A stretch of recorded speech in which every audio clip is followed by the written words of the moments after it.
Assalamualaikum warahmatullahi wabarakatuh. Salam dan bahagia guru penggerak.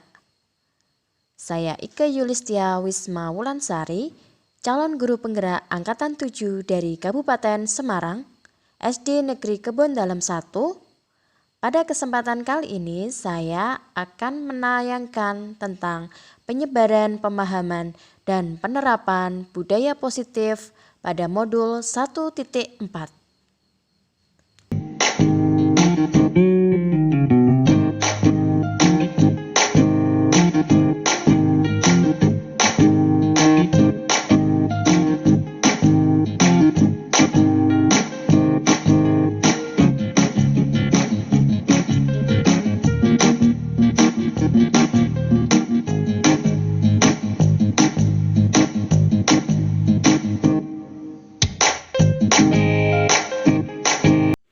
Bismillahirrahmanirrahim.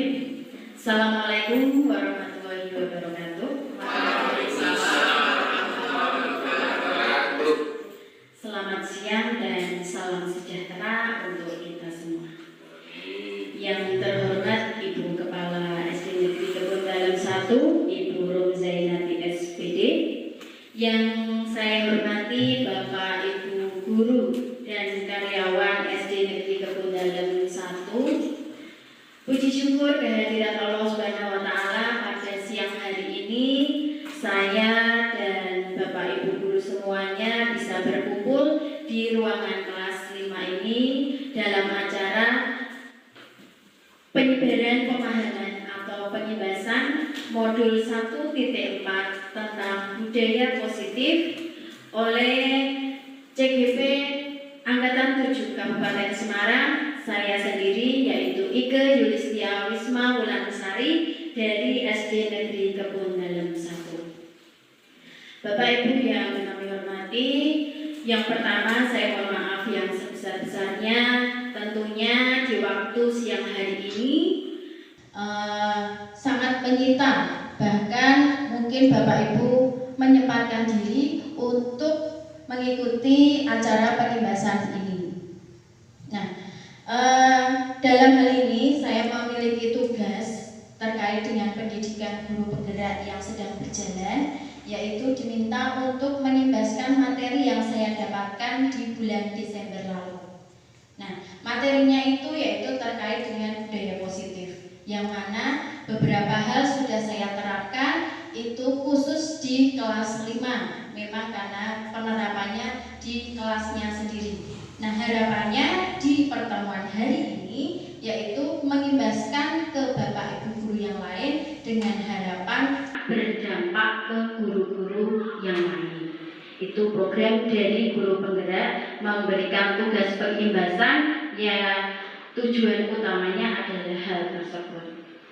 Nah, Bapak Ibu guru yang saya hormati, sebelum saya memasuki dalam materi budaya positif ini, marilah acara pada siang hari ini kita buka dulu dengan bacaan basmalah bersama. Bismillahirrahmanirrahim. Terima kasih, semoga dengan ucapan basmalah tadi acara di siang hari ini nanti bisa berjalan dengan lancar tanpa halangan suatu apapun. Baik, untuk yang selanjutnya yang kami hormati Ibu Kepala SD Negeri Kebon Dalem 1, Ibu Rum Zainati SPD, untuk memberikan sedikit arahan perakatan kepada kami dan juga Bapak Ibu guru SD Negeri Kebon Dalem 1 terkait dengan tugas saya untuk menyebarkan ini. Kepada Ibu Rum Zainati dipersilakan.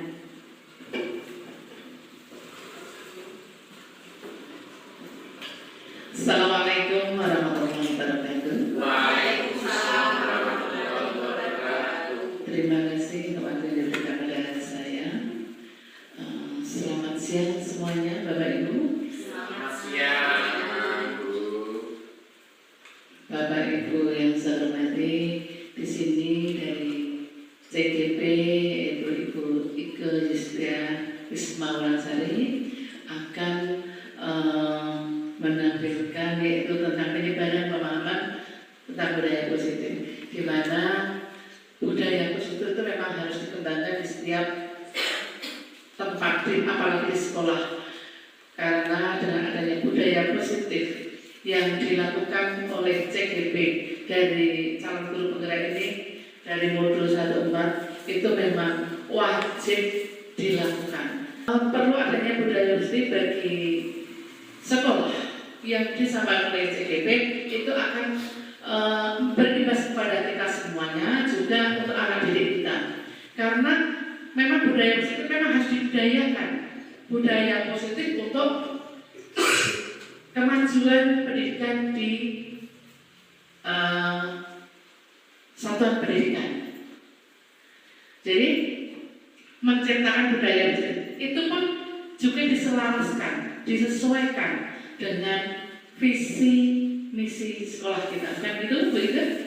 Ya, disesuaikan dengan visi dan misi di sekolah kita, dan juga disesuaikan dengan adanya profil pelajar Pancasila yang saat ini sedang digalakkan, atau profil pelajar Pancasila sudah implementasi kurikulum merdeka. Jadi harus ada kaitannya dan mewujudkan profil pelajar Pancasila.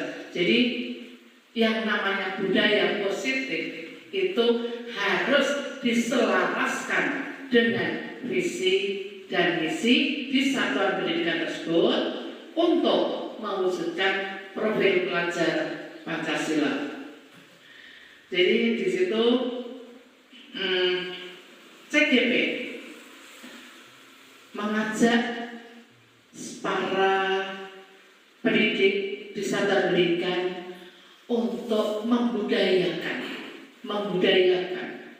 yang namanya budaya positif itu kan ya dinamakan saja positif, itu akan menuju yang lebih baik. Jadi nama CGP calon guru penggerak ada, mestinya ada yang menggerakkan. Pertama itu tergerak dan bergerak, dilanjutkan menggerakkan. Maka dari itu marilah kita susul dari CGP yang saat ini sedang berjalan untuk CGP yang lain. Mudah-mudahan untuk ke depan Bu Kartini bisa lolos untuk CGP-nya. Jadi nanti kalau di satu sekolah itu ada beberapa CGP bahkan sudah jadi guru penggerak yang sudah lolos saat ini, sudah resmi lolos. Kemarin saya sudah berikan selamat pada Bu Karti yang datang di Bedono 2 karena memang sudah lolos, betul-betul sudah lolos, ada nilainya juga.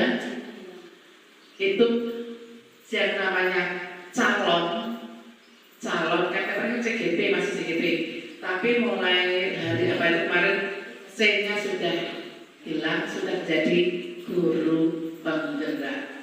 Maka dari itu marilah di SD Kepala 1 ini muncul CGP yang lain. Jadi di sini Bu Ike juga ikut menggerakkan supaya Bapak Ibu sendiri itu tergerak untuk mengikuti menjadi CGP. Dan Sampo juga ngopiak-ngopiak berarti juga menggerakkan. Kalau tidak digerakkan, tidak akan tergerak dan tidak akan bergerak. Kalau kita ada pergerakan, kalau kita ada bergerak, ingin menjadi lebih baik, kita bersama-sama bergerak. Bergerak demi untuk kemajuan di satuan pendidikan yang kita miliki di sini, di SD Badal 1 akan lebih baik lagi. Karena pada saat ini kita menggalakkan tentang budaya positif, tapi hal-hal negatif pun selalu muncul. Contoh, di dalam lingkungan satuan pendidikan, akhir guru memberikan hukuman atau memberikan sanksi kepada siswa. Itu kan untuk saat ini itu tidak diperbolehkan. Ada sanksi tidak membuat PR, tidak membuat. Anak disuruh berdiri di depan kelas dengan kaki diangkat satu, kupingnya dijelet, itu sudah tidak zamannya lagi. Kita bukan zaman penjajahan zaman Belanda, kita sudah zaman merdeka, karena tak zaman kurikulum merdeka. Tidak ada hubungannya orang jelet kuping itu tidak ada hubungannya. Tidak membuat PR anak disuruh hormat bendera selama 1 jam di depan bendera juga tidak ada hubungannya. Tapi kalau misalnya Pak Edi mengajar olahraga, ada anak yang telah datang, tidak ikut pemanasan. Kemudian Pak Edi menghukum anak itu dengan pemanasan, itu misalnya lari keliling lapangan 2-3 kali, itu masih bisa ditoleransi karena sudah ada hubungannya dengan pemanasan yang anak-anak tadi 10 menit sudah melakukan karena dia terlambat 10 menit belum ikut pemanasan. Itu masih tidak ditoleransi itu, karena juga akan membuat anak itu menjadi sehat karena yang lain tadi sudah pemanasan, dia belum.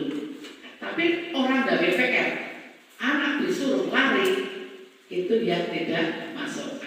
Itu ya. Jadi kita tanamkan yang positif. Jadi kita membudayakan hal-hal yang positif kepada anak. Jadi mari semuanya saja untuk pendidik di pendidik tenaga pendidikan semuanya di Satuan Pendidikan Istiqlal dan 01 ini semuanya untuk memberikan contoh, memberikan teladan kepada anak didik kita, yaitu selalu berbuat yang positif, karena memang harus dibudayakan hal-hal yang positif tadi, mengajak yang lebih baik, menggerakkan hal-hal yang kemarin itu anak itu belum tahu menjadi tahu. Kalau membuli temannya itu tidak diperbolehkan. Kemarin tidak tahu, hanya poyok-poyokan, istilahnya poyok-poyokan. Ada anak yang memanggil teman itu dengan sebutan nama orang tua, itu kan sudah termasuk pembulian. Nah, di situ itu kan hal yang negatif. Dan kemarin anak tidak tahu, kemarin tidak tahu kalau itu namanya pembulian. Tapi setelah diberitahu, kita beritahukan bahwa hal itu tidak baik, itu adalah negatif. Mari kita dengan temannya lebih baik memanggil namanya, jangan mengolok-olok temannya dengan sebutan nama orang tua. Itu. Kemudian ada juga guru misalnya itu ada anak atau orang tua siswa tersebut di dalam grup apa ya namanya paguyuban kelas, bahkan di sana ada nama. Biasanya di grup paguyuban kelas anak-anak di kelas itu satu grup itu ada juga nomor orang tuanya yang dimasukkan, ada juga.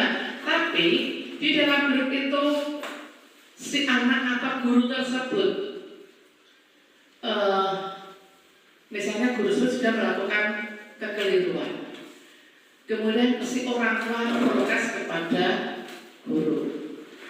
Tapi di dalam kelas, akhirnya di dalam kelas si guru tersebut, kalau orang tuanya si A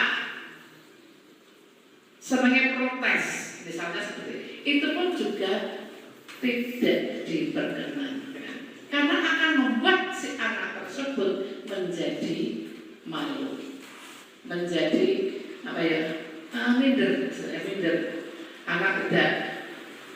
Anak akan malas untuk belajar, malas berangkat sekolah karena diolok oleh temannya, oleh gurunya, karena dari gurunya itu yang mulai kalau ibu si A cerigis sembarang protes, misalnya seperti itu. Maka dari itu monggo bagi bapak ibu semuanya budaya positif di sekolah kita. Itu saja dari saya, kurang lebihnya mohon maaf karena ini yang lebih paham itu dari CGP. Nah, guru itu hanya sepintas saja.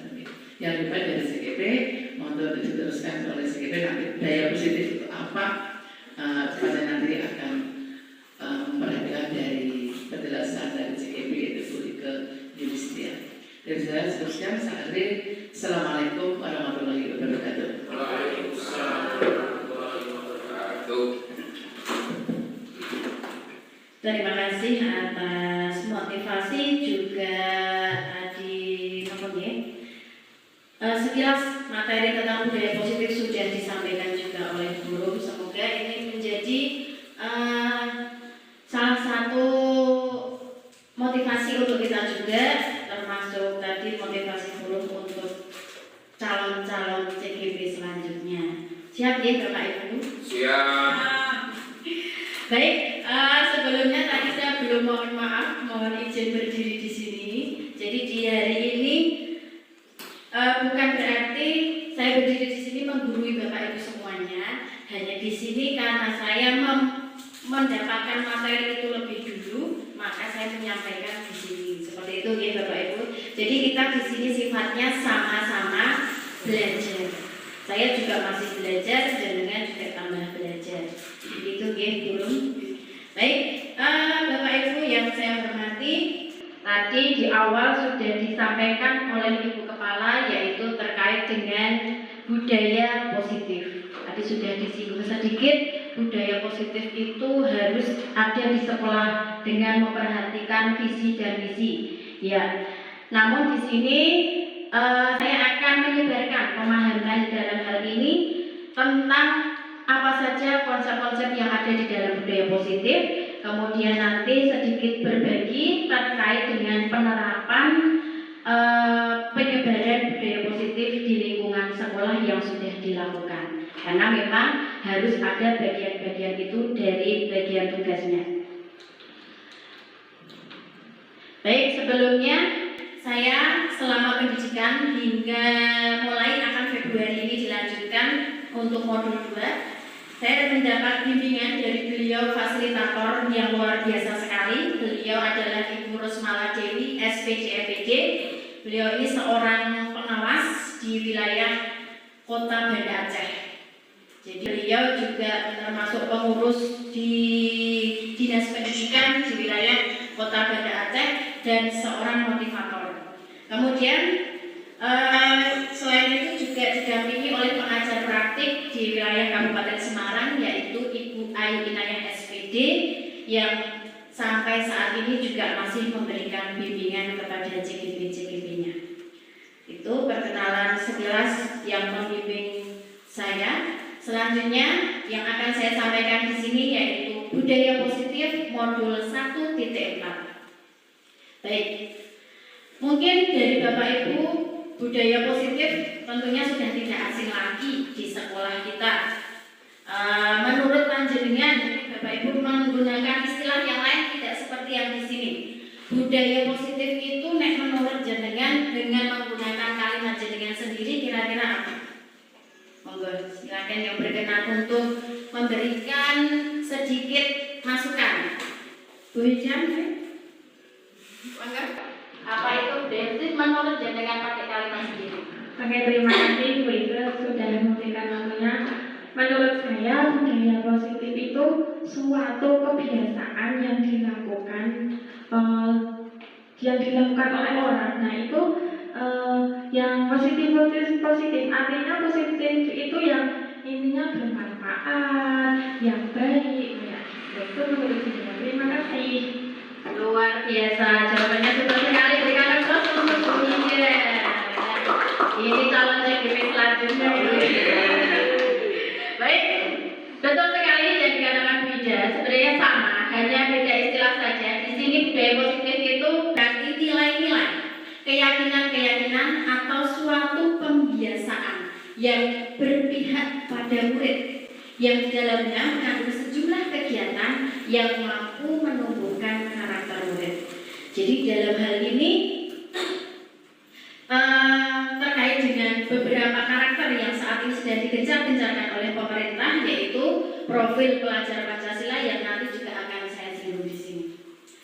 Selanjutnya, dalam budaya positif nanti ada beberapa konsep yang perlu saya sampaikan. Yang pertama yaitu perubahan paradigma belajar, yang kedua disiplin positif, yang ketiga motivasi perilaku manusia, yang keempat kebutuhan dasar manusia, lalu posisi kontrol restitusi, kemudian keyakinan kelas, dan yang terakhir adalah segitiga restitusi.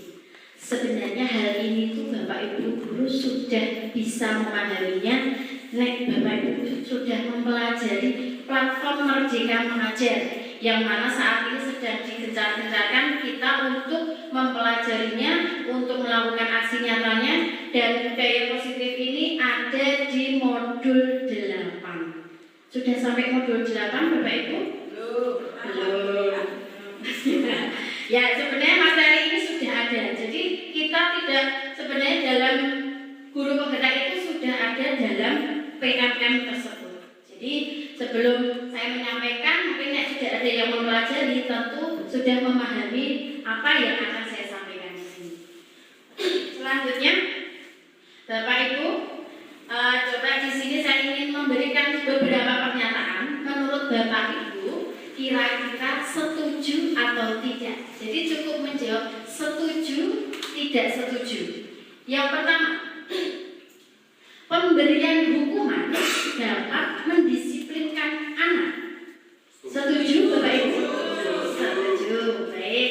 Yang selanjutnya, hukuman positif seperti membaca dan membersihkan kelas dapat membentuk kedisiplinan anak. Bagaimana? Setuju. Baik. Yang selanjutnya, adanya peraturan kelas atau sekolah menjadikan anak lebih disiplin. Setuju. Baik. Selanjutnya, pemberian penghargaan atau hadiah dapat meningkatkan motivasi belajar anak. Setuju. Baik. Jadi dari sekian pernyataan ini semuanya setuju ya Bapak Ibu? Baik. Nanti setelah ini akan saya sampaikan beberapa teori terkait dengan pertanyaan pemantik ini. Baik, sebelum masuk ke dalam materi yang khusus tentang budaya positif, perlu kita kaitkan dulu dengan materi sebelumnya. Di sini modul 1.1 yang mana saat ini sedang digencarkan kita untuk melakukan pembelajaran yang berdasarkan filosofi Ki Hajar Dewantara. Yang mana Ki Hajar Dewantara itu adalah merupakan bapak pendidikan kita. Menurut beliau, pendidikan diartikan sebagai tuntunan pendidikan dalam hidup tumbuhnya anak-anak, menuntut segala kodrat yang ada pada anak agar mereka dapat mencapai keselamatan dan kebahagiaan setinggi-tingginya, baik sebagai manusia maupun sebagai anggota masyarakat.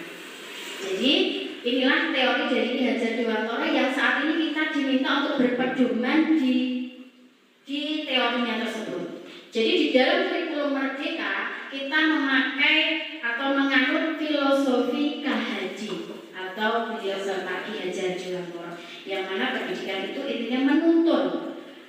Jadi menurut Bapak Ki Hajar Dewantara, teorinya ada dua, tapi di sini saya cuma menyertakan yang pendidikan. Yang kedua yaitu pengajaran. Namun pengajaran itu bersifatnya yaitu seperti transfer materi. Misalnya seorang guru memiliki atau mengetahui materi dari kompetensi profesionalnya terkait materi matematika dan sebagainya untuk disampaikan ke muridnya. Itulah yang namanya pengajaran. Namun yang namanya pendidikan itu artinya adalah menuntun. Jadi di sini mungkin Bapak Ibu pernah mendengar anak-anak itu dulu teorinya dilahirkan bagaikan selembar kertas polos seperti itu ya. Tapi menurut teori KHD itu berbeda. Jadi menurut beliau itu anak itu dilahirkan sudah memiliki minat dan bakat yang sudah ada sejak dia lahir. Dan kita tugasnya adalah menuntunnya. Jadi sebenarnya sudah ada, kita tinggal menuntunnya biar minat itu tampak, biar minat itu keluar, biar bakat itu keluar. Jadi itulah teori yang dipakai untuk saat ini. Selanjutnya, yang materi pertama perlu saya sampaikan yaitu perubahan paradigma belajar. Nah, di sini saya ingin mengajak Bapak Ibu untuk melakukan sedikit permainan namanya cobalah buka. Nah, di sini saya minta untuk partisipasinya dari dua guru ya. Kira-kira siapa yang berkenan untuk maju ke depan? Pak Haji, Bu. Oh, Pak Haji? Oh, bukan. Siapa yang berkenan maju untuk bermain? Jadi di sini kita bermain. Pak Haji sama Pak Haji satu. Ayo, siapa? Bu Rosa? Mana Bu Rosa? Sama kita. Bu Rosa sama Bu Ida. Oke, silakan maju Bu Rosa. Juga Bu Ida. Ya, bagaimana aturan permainannya? Nah, di sini Bu Ida menjadi yang tim A, tim ya, A ya. Kemudian Bu Rosa menjadi yang B. Nah, tugasnya apa? Anda dan teman Anda melakukan kegiatan cobalah buka. Mana Bu di sini? Ya. Kemudian Anda adalah A, jadi Bu Ida yang A. Kemudian Bu Rosa menjadi yang B. Nah, tugasnya apa? Anda dan teman Anda melakukan kegiatan cobalah buka. Mana Bu di sini? Ya. Kemudian Anda adalah A, jadi Bu Ida yang A. Kemudian tugas Anda adalah mengepalkan satu tangan Anda. Silakan Bu Ida mengepalkan tangan Anda. Coba Anda bayangkan bahwa Anda menyimpan sesuatu yang sangat berharga di dalam kepalan tangan Anda. Jadi Bu Ida memiliki sesuatu yang sangat berharga. Lalu Anda perlu menjaga benda tersebut sekuat tenaga Anda karena begitu pentingnya untuk kehidupan Anda. Nah, tugasnya Bu Rosa atau rekan B adalah mencoba dengan segala cara untuk membuka kepalan tangan Bu Ida. Nah, Bu Rosa boleh dengan cara memaksa, membujuk, menghardik, mengintimidasi, memarahi, menggoda, menggelitik, bahkan menawari Bu Ida uang agar Bu Ida bersedia membuka kepalan tangannya. Silakan coba dipraktekkan Bu Rosa. Mas Wahid juga lebih baik. Mungkin mau pakai tekniknya apa? Merayu. Dulu.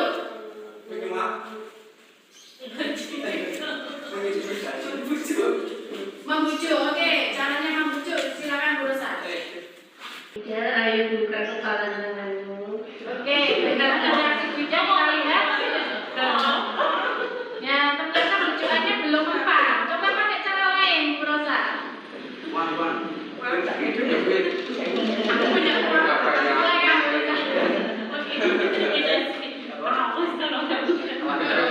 Coba diintimidasi mungkin. Apakah apa? Menangani uang.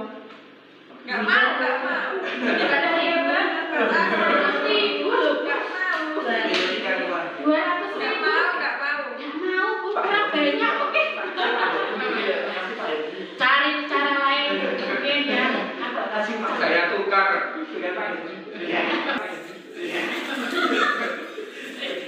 Ada cara lain lagi mungkin? Dia tidak tangan tangan. Bisa nanti saya kritik. Oh, saya tidak takut.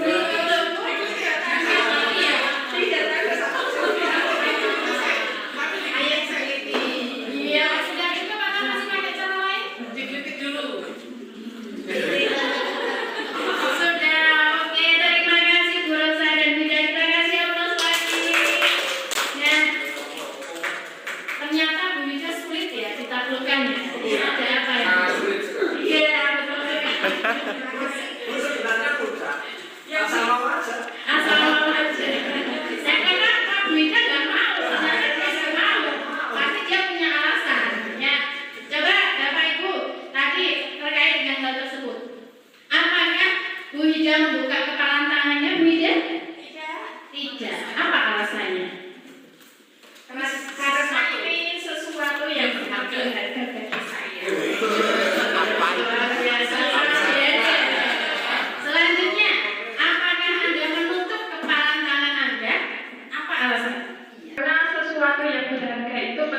demi. Mantap sekali, ya. Dalam kegiatan ini, sesungguhnya siapa yang memegang kendali atau kontrol untuk membuka atau menutup kepala tangan Bu Ida? Ya, Bu Ida sendiri. Bu Ida sendiri. Berarti kalau tadi Bu Ida sampai membuka, berarti itu sebenarnya dia sendiri yang telah membukanya, begitu ya. Nah, begitu pula dengan murid kita. Jadi dalam hal ini, Dr. William Glasser dalam kontrol teori yang kemudian dari berkembang yang dinamakan choice theory mengemukakan bahwa sebenarnya kontrol murid itu hanya sebuah ilusi. Kita memberikan suatu hukuman, suatu apapun yang bergerak itu tetap muridnya sendiri, bukan kita. Bukan kita, tetap mereka sendiri. Nah, ilusi guru mengontrol murid. Pada dasarnya kita dapat memaksa murid untuk berbuat sesuatu jikalau murid tersebut memilih untuk tidak melakukannya. Walaupun tampaknya guru sedang mengontrol perilaku murid tersebut, hal demikian terjadi karena murid sedang mengizinkannya dirinya dikontrol. Saat itu bentuk kontrol guru menjadi kebutuhan dasar yang dipilih murid tersebut.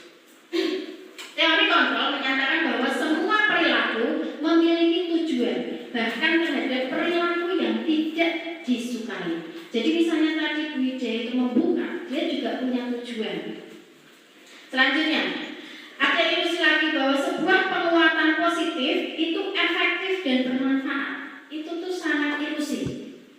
Menurut teori Dr. William Glasser. Mengapa? Karena penguatan positif atau bujukan adalah bentuk-bentuk kontrol. Segala usaha untuk mempengaruhi murid agar mengulangi suatu perilaku tertentu adalah suatu usaha untuk mengontrol murid tersebut. Dalam jangka waktu tertentu, kemungkinan murid tersebut akan menyadarinya dan mencoba untuk menolak bujukan kita, atau bisa jadi murid itu malah menjadi tergantung pada pendapat sang guru untuk berusaha. Selanjutnya, kritik membuat orang merasa bersalah, dapat menguatkan karakter. Itu juga hanya ilusi. Mengapa Dr. William Glasser mengungkapkan seperti itu? Menggunakan kritik dan rasa bersalah untuk mengontrol murid menuju pada identitas gagal. Jadi mereka belajar untuk merasa buruk tentang diri mereka. Mereka mengembangkan dialog diri yang negatif. Kadangkala sulit bagi guru untuk mengidentifikasi bahwa mereka sedang melakukan perilaku ini, karena seringkali guru cukup menggunakan suara halus untuk menyampaikan pesan negatif. Nah, ini seperti yang saya lakukan juga seperti itu, Bapak Ibu. Dan dengan mempelajari teori-teori ini semakin memahami. Kemudian orang dewasa memiliki hak untuk memaksa. Itu juga hanya ilusi. Banyak orang dewasa percaya mereka itu punya tanggung jawab besar untuk membuat murid-murid berbuat hal-hal tertentu. Apapun yang dilakukan pasti diterima oleh mereka selama ada sebuah kemajuan berdasarkan sebuah pengukuran kinerja. Pada saat itu pula orang dewasa akan menyadari bahwa perilaku memaksa tidak akan efektif dalam jangka waktu panjang dan sebuah hubungan permusuhan akan terbentuk. Ini seperti saya juga masih ingat dulu pernah dialog karo guru ini sampai sekarang pun masih ingat. Nah, itulah yang dimaksud dengan orang dewasa memiliki hak untuk memaksa itu seperti itu. Selanjutnya, ada Stephen R. Covey yang mengungkapkan, bila kita ingin membuat kemajuan perlahan, sedikit-sedikit, ubahlah sikap atau perilaku Anda. Jadi ini seperti refleksi pada diri kita sendiri. Namun bila kita ingin memperbaiki cara-cara utama kita, maka kita perlu mengubah kerangka acuan kita. Ubahlah bagaimana Anda melihat dunia, bagaimana Anda berpikir tentang manusia. Ubahlah paradigma Anda, skema pemahaman dan penjelasan aspek-aspek tertentu tentang realitas. Selanjutnya, Bapak Ibu, jadi beliau mengungkapkan beberapa stimulus respon dan teori kontrol. Ini berbanding terbalik. Stimulus respon misalnya, cukup jelas nih dari belakang. Realitas atau kebutuhan kita sama, tapi pada teori kontrol itu berbeda setiap anak. Kemudian stimulus respon, semua orang melihat hal yang sama. Menurut teori kontrol, setiap orang memiliki gambaran berbeda. Selanjutnya kita mencoba mengubah orang agar berpandangan sama dengan kita. Kalau teori kontrol kita berusaha memahami pandangan orang lain tentang dunia. Jadi versi dia itu begini, versi dia begini, seperti itu. Kemudian perilaku buruk dilihat sebagai suatu kesalahan. Itu yang stimulus respon. Kalau teori kontrol, semua perilaku itu memiliki tujuan.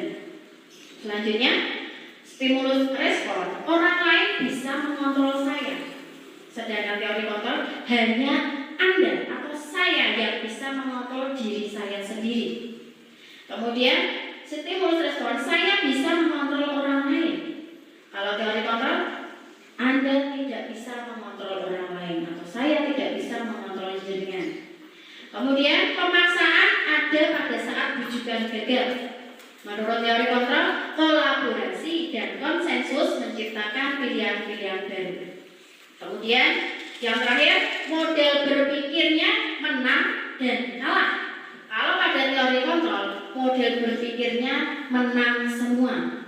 Dalam hal ini, misalnya seperti siswa sedang melakukan ada dapat nilai, dia juga menang menurut versi dia. Kemudian si A juga menang menurut dia. Jadi dia mendapat nilai segini, itu sudah menang. Si B mendapat nilai segini, dia sudah menang dari versinya dia. Jadi kita tidak bisa menyamakan. Maka kita saat ini diminta pembelajaran yang memahami perbedaan setiap anak itu yang namanya berdiferensiasi. Nah, materi yang selanjutnya setelah paradigma belajar yaitu terkait disiplin positif. Makna disiplin dalam budaya kita, makna disiplin dimaknai sebagai sesuatu yang dilakukan seseorang pada orang lain untuk mendapatkan kepatuhan. Disiplin dengan ketidaknyamanan. Nah, menurut Bapak KHD, di mana ada kemerdekaan, disitulah ada disiplin yang kuat. Malah kemerdekaan ternyata malah menjadi disiplin yang kuat. Itu teori atau filosofi dari KHD. Seperti apa maksudnya? Yang dimaksud yaitu disiplin diri, yang mana merupakan motivasi internal. Jadi si anak bisa melakukan disiplin berasal dari dirinya sendiri, tanpa karena ada tuntutan atau takut atau yang lainnya. Jika kita memiliki motivasi internal, maka kita memerlukan pihak lain untuk mendisiplinkan kita. Itu namanya motivasi eksternal, karena berasal dari luar, bukan dari dalam diri kita sendiri. Nah, tentunya kita tidak asing misalnya di sini saya sendiri ya, ini kemarin juga seperti itu. Anak-anak nanti yang tidak mengerjakan PR nanti akan bu guru kasih denda misalnya. Nah, ternyata mereka takut karena denda belum mengerjakan PR. Besok dendanya sudah ibaratnya saya sampai terlupakan denda itu, mereka akan mengulangi lagi. Nah, itu namanya motivasi eksternal. Nah, harapannya di sini kita diminta untuk bagaimana caranya menumbuhkan motivasi internal pada anak. Itulah yang menjadi tugas kita. Memang itu cukup berat, tapi pelan-pelan kita akan bisa. Termasuk saya juga sedang belajar.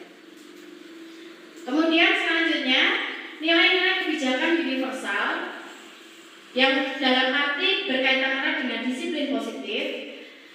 Nilai-nilai kebajikan itu disepakati bersama, lepas dari suku bangsa, agama, bahasa maupun latar belakangnya. Nah, ini menjadi payung besar dari sikap dan perilaku kita.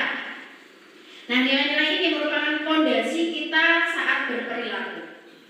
Nilai kebajikan itu artinya sifat-sifat positif manusia yang merupakan tujuan mulia yang ingin dicapai oleh setiap individu.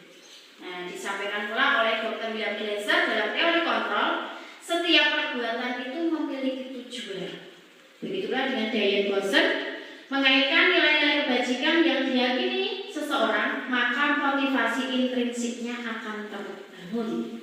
Jadi kalau sudah memahami nilai-nilai kebajikan, nilai-nilai kebaikan, dia akan tahu motivasi intrinsiknya akan terbangun. Selanjutnya, berkaitan dengan yang saat ini sedang diprogramkan oleh pemerintah dari kurikulum Merdeka, yang mana nilai-nilai kebajikan saat ini sudah kita kenal dengan baik atau kita sebut dengan istilah profil pelajar Pancasila. yang mana ada 6 profil di sini. Sudah tidak asing lagi ya. Setiap pagi di sini kita sudah ada kebiasaan positif, yaitu apel pagi dengan menyanyikan lagu profil pelajar Pancasila. Nah, dengan harapan kedepannya juga tidak hanya lagu saja, tetapi karakter-karakter dari profil pelajar tersebut terbentuk kepada anak-anak. Nah, selanjutnya motivasi perilaku manusia. Ini materi yang selanjutnya. Ada pertanyaan pematik, Bapak Ibu. Sebagai seorang pendidik, saat Anda hadir mengajar di kelas tepat waktu, motivasi apakah yang mendasari tindakan Anda?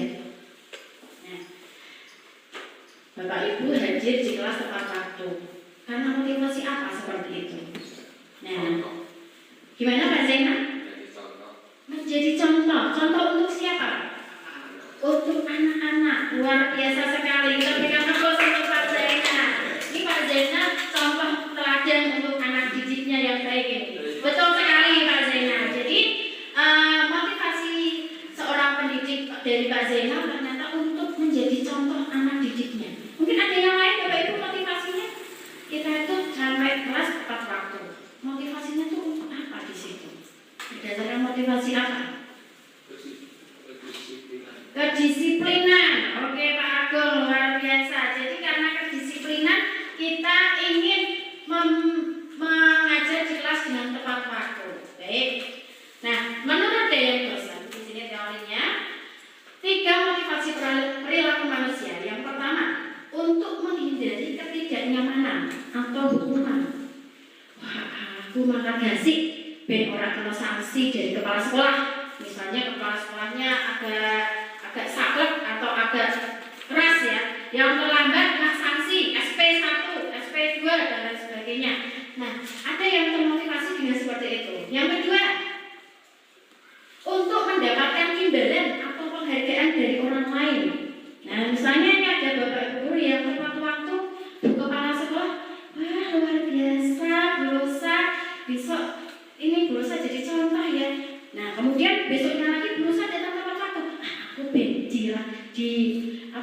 di alam, disanjung oleh ibu kepala, aku tak menghargai lagi.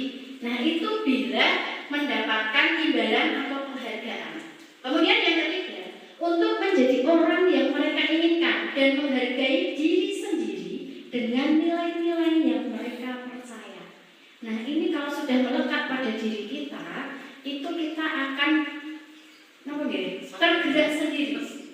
Nah, tergerak sendiri. Jadi di sini saya pun juga belajar bagaimana biar nilai-nilai ini sudah saya percaya dan bisa menghargai diri saya untuk terkait dengan motivasi perilaku saya. Seperti itu. Selanjutnya, kira-kira dari pernyataan ini Bapak Ibu, mungkin Bapak Ibu bisa menganalisis apa motivasi dia. Yang pertama, Anda datang tepat waktu karena tidak ingin ditegur oleh atasan Anda dan kemudian mendapat surat peringatan. Berarti motivasinya biar apa ini? Ya, tadi yang sebelumnya tadi ya teorinya, berarti yang mana? Iya, untuk menghindari ketidaknyamanan atau hukuman. Kemudian yang kedua, Anda ingin mendapatkan pujian dari atasan Anda dengan selalu datang tepat waktu. Nah, ini motivasinya ya kedua, untuk mendapatkan imbalan atau penghargaan dari orang lain.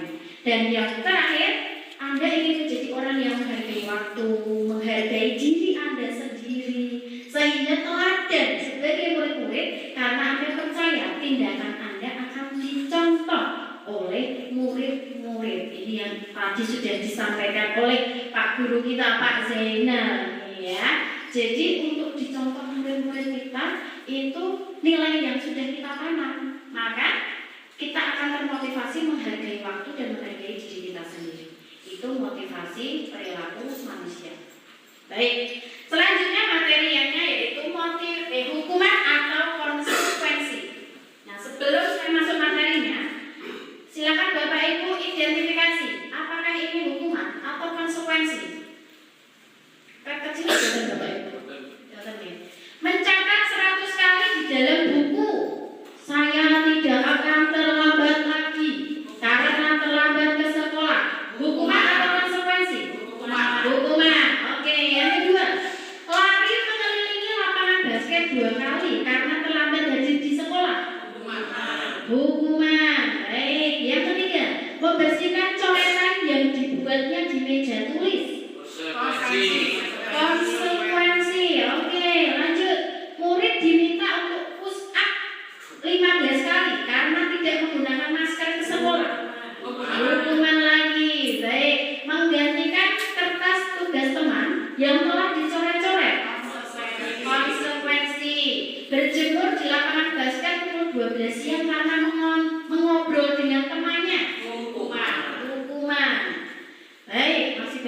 dan tertinggal pelajaran selama 10 menit. Konsekuensi.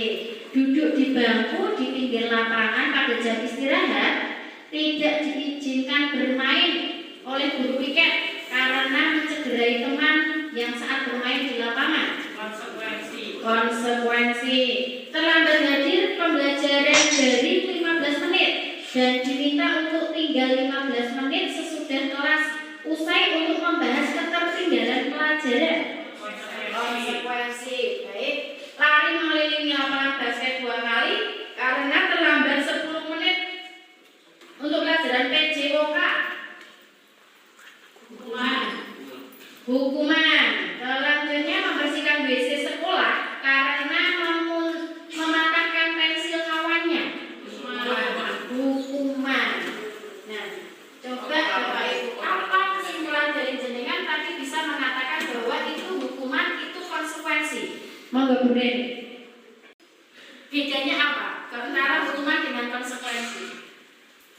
Hukuman itu diterima atau dilaksanakan karena seseorang melakukan kesalahan.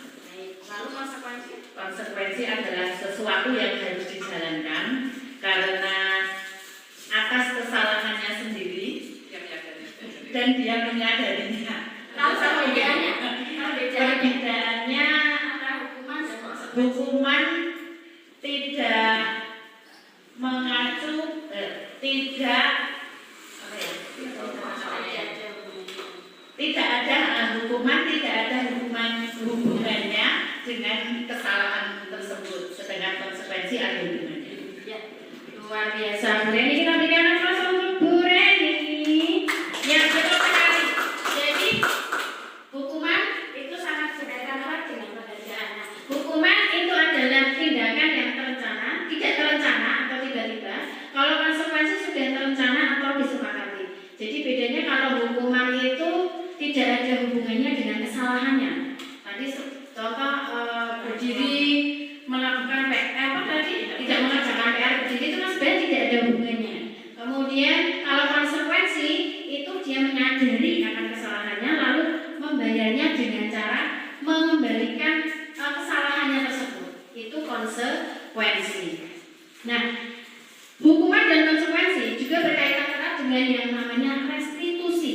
Jadi kalau di PMK itu sebenarnya sudah ada. Restitusi itu adalah proses kolaboratif yang mengajarkan murid untuk mencari solusi dari setiap masalah dan membantu murid berpikir tentang orang seperti apa yang ia inginkan dan bagaimana mereka harus memperlakukan orang lain. Nah, jadi yang dianjurkan itu ini Bapak Ibu. Restitusi. Hukuman dan konsekuensi itu dulu selalu dilakukan. Tapi untuk saat ini kita diminta untuk menjauhkan yang namanya hukuman dan konsekuensi. Jika ada murid yang bersalah, kita diminta untuk melakukan restitusi. Nanti akan ada di materi selanjutnya terkait segitiga restitusi itu seperti apa. Selanjutnya, dihukum oleh penghargaan. Apa maksudnya seperti ini? Kok dihukum oleh penghargaan? Padahal kita ketahui penghargaan itu kan tujuannya apa Bapak Ibu? Untuk memberi motivasi untuk anak. Pengetahuan saya dulu juga seperti itu. Penghargaan itu untuk memotivasi anak biar tambah semangat, biar tambah rajin seperti itu. Nah, menurut Alfikon, saat kita berulang kali menjanjikan hadiah kepada anak-anak agar berperilaku bertanggung jawab atau kepada seorang murid agar mempelajari sesuatu yang baru atau kepada seorang karyawan agar melakukan pekerjaan yang berkualitas, kita sedang berasumsi mereka tidak bisa melakukannya atau mereka tidak akan memilih untuk melakukannya. Nah, itu teori dari Alfikon. Selanjutnya, penghargaan itu ternyata berpengaruh jangka panjang dan jangka pendek. Penghargaan efektif jika kita menginginkan seseorang melakukan sesuatu yang kita inginkan dalam jangka waktu pendek. Jangka panjangnya tidak bermanfaat. Yang kedua, jika kita menggunakan penghargaan lagi dan lagi, maka orang tersebut akan bergantung pada penghargaan yang diberikan serta kehilangan motivasi motivasi dari dalam. Sederhana saja, misalnya saya mengajar di kelas punya permen, yang bisa menjawab tak kasih permen. Luar biasa, anak-anak semuanya kasih permen. Nah besoknya lagi, saya mengajar tidak bawa permen. Ternyata anak-anak itu jadi tidak semangat. Itu artinya manfaatnya hanya di jangka pendek saja. Dan mereka tidak akan melakukannya lagi bila tidak ada penghargaan. Kemudian, jika kita mendapatkan penghargaan untuk melakukan sesuatu yang baik, maka selain kita senantiasa berharap mendapatkan penghargaan tersebut lagi, kita pun menjadi tidak menyadari tindakan baik yang kita lakukan. Jadi orang sadar harus berbuat baik karena dia motivasinya karena untuk mendapatkan penghargaan. Nah, penghargaan itu tidak efektif. Itu menurut Alfikon. Jadi beliau mengatakan penghargaan tidak efektif karena suatu penghargaan itu peristiwa yang diinginkan, dibuat dengan syarat. Jadi hanya jika Anda melakukan hal ini, maka Anda akan mendapatkan penghargaan yang Anda inginkan. Jika saya mengharapkan suatu penghargaan dan tidak mendapatkannya, maka akan kecewa, berkecil hati. Nah, itu pula yang dialami oleh murid kita. Jika kita memberikan penghargaan seperti itu, jika kita memberikan seseorang suatu penghargaan untuk melakukan sesuatu, maka kita harus terus-menerus memberikan penghargaan itu. Jika kita ingin mereka berperilaku seperti yang kita inginkan, maka istilah Jawanya itu tuman, gitu ya. Jadi tuman kena penghargaan terus. Kemudian orang yang berusaha berhenti merokok misalnya, atau orang yang berusaha diet, menguruskan badan, bila diberikan penghargaan, hampir pasti tidak berhasil. Nah, itu sebagai contohnya dalam kehidupan sehari-hari. Penghargaan itu juga merusak hubungan. Ketika jenengan mencari penghargaan atau dipuji orang banyak, maka yang lain akan merasa iri. Dan sebagian dari mereka akan tidak menyukai orang yang diberikan penghargaan tersebut. Nah, ini kenyataannya terjadi seperti itu. Kemudian jika seorang guru sering memberikan penghargaan pada muridnya, kemungkinan murid tersebut termotivasi untuk menyenangkan gurunya. Mereka tidak bersikap jujur kepada guru tersebut. Hanya sebetulnya guru senang. Nah, malah seperti itu. Kemudian penghargaan menciptakan persaingan di dalam kelas, dan persaingan itu menciptakan kecemasan bagi murid-murid kita. Dan yang terakhir, mereka yang percaya bahwa mereka tidak memiliki kesempatan untuk mendapatkan penghargaan akan berhenti mencoba. Misalnya mereka sudah ada kemampuan, aku mesti iso, aku wegah. Itu mungkin jenengan sebagai seorang guru pasti tahu murid-murid tertentu yang diberi penghargaan apa, sing bisa mengejar cepat, suatu perkara yang cepat, nanti dapat ini. Karena memang dia kemampuannya berbeda. Apakah dia akan merasakan penghargaan? Tidak. Selanjutnya, penghargaan mengurangi ketepatan. Nah, ini ada dua riset yang dilakukan tadi oleh Alfikon. Seorang laki-laki anak berusia 9 tahun diminta melihat gambar-gambar wajah yang ditampilkan di layar. Lalu mereka harus memberitahu wajah-wajah tersebut sama atau berbeda. Gambar-gambar tersebut hampir sama. Nah, beberapa dari mereka diberi penghargaan dalam bentuk uang pada saat mereka memberi jawaban yang benar. Sementara yang lain tidak. Hasilnya apa? Anak laki-laki yang dibayar membuat lebih banyak kesalahan malah. Nah, itu ya. Kemudian riset yang kedua, anak-anak diminta mengingat kata-kata tertentu. Kemudian mereka diminta mengambil kartu yang berisi kata-kata yang diingat tersebut setiap kali muncul. Nah, beberapa anak diberikan permen setiap mereka menjawab benar, dan sebagian lainnya hanya diberitahu saja tidak jawaban mereka benar. Hasilnya, anak-anak yang dapat permen jawabannya banyak yang tidak tepat dibandingkan anak-anak yang hanya diberitahu jawabannya benar tanpa mendapatkan permen. Selain itu, penghargaan juga menurunkan kualitas. Pengamatan dilakukan pada sekelompok mahasiswa yang kerja praktek di sebuah surat kabar. Saat itu mereka sedang belajar menuliskan sebuah artikel di sebuah berita utama. Seiring waktu, mahasiswa tersebut semakin mampu bekerja dengan cepat. Kemudian, ada beberapa mahasiswa dibayar untuk setiap judul berita utama yang mampu mereka hasilkan. Dan setelah beberapa lama, mahasiswa yang dibayar ini hasil kinerjanya berhenti berkembang. Mereka tidak menerima bayaran terus, berupaya mengasah diri menjadi lebih baik. Nah, itu jadi menurunkan kualitas selama penghargaan itu. Mematikan kreativitas. Nah, ternyata penghargaan malah mematikan kreativitas. Artinya apa? Murid-murid diminta berpikir mengenai hadiah atau penghargaan yang biasa mereka dapatkan bila berhasil menulis sebuah puisi. Nah, kreativitas kelompok murid menjadi berkurang dibandingkan dengan yang tidak diberitahukan tentang hadiah yang bisa mereka terima. Jadi yang dapat hadiah itu malah kreativitas puisinya biasa-biasa saja, tapi yang tidak diberitahu tentang penghargaannya, hasilnya puisinya bagus-bagus. Nah, penelitian menunjukkan bahwa pekerjaan seni atau sebuah penulisan cerita menjadi kurang kreatif bila dijanjikan sebuah penghargaan. Nah, dalam tugas pemecahan masalah, para murid pun memakan waktu lebih lama dan memberikan jalan keluar yang kurang kreatif saat mereka dijanjikan suatu penghargaan. Penghargaan itu menghukum. Apa itu artinya penghargaan? Kok menghukum malahan? Mereka yang tidak mendapatkan penghargaan. Jadi, misalnya dalam sistem ranking, mereka yang mendapatkan ranking kedua akan merasa paling dihukum. Kenapa kira-kira begitu? Ranking 2 kok merasa paling dihukum? Karena dia merasa kecewanya luar biasa, kok ranking 1 seperti itu. Jadi dia merasa dihukum. Kemudian memberikan penghargaan dan hukuman adalah hal yang sama, karena keduanya mencoba mengendalikan perilaku seseorang. Karena orang pada dasarnya itu tidak suka dikendalikan dalam jangka waktu lama.